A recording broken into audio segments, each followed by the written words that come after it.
আসসালামু আলাইকুম, hello everyone, this is Tanvir from thing universal. তো আমার সামনে যে গাছটা দেখতে পাচ্ছেন এটা হচ্ছে একটা ভুট্টা গাছ, আপনারা সবাই চিনেন। দেখেন, এটা একটা 25 গ্যালনের জিও ব্যাগ। তো এখানে আমার ড্রাগন রোপণ করা আছে। আমার ড্রাগনের গাছে আমি একটা ভুট্টা গাছ লাগাইছি। এখন বলতে পারেন যে আপনি ড্রাগন গাছের মধ্যে ভুট্টা গাছ কি জন্য লাগাইছেন?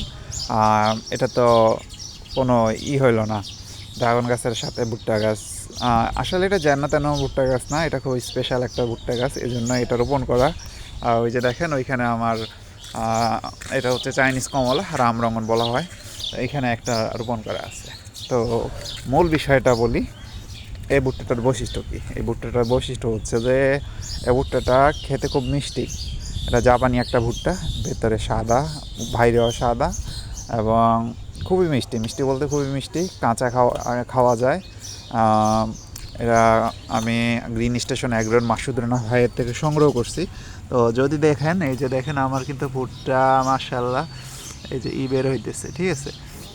তো এই হচ্ছে ভুট্টার ফুল, খুব ভালো লাগতেছে। মাঝে মাঝে আপনার ছাদ বাগানে এরকম কিছু করা উচিত, যেমন আখ, ভুট্টা, তারপরে হচ্ছে যে আপনার ক্যাপসিকাম। শীতকালে ক্যাপসিকামটা খুব ভালো।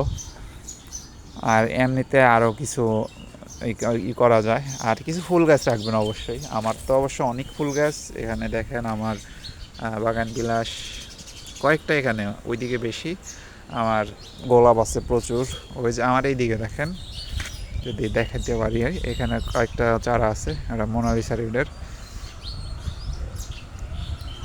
আমার মোবাইলের ক্যামেরা খুব একটা ভালো না, এজন্য দেখানো সম্ভব হচ্ছে না। তো সব ভালো থাকবেন, আল্লাহ হাফেজ।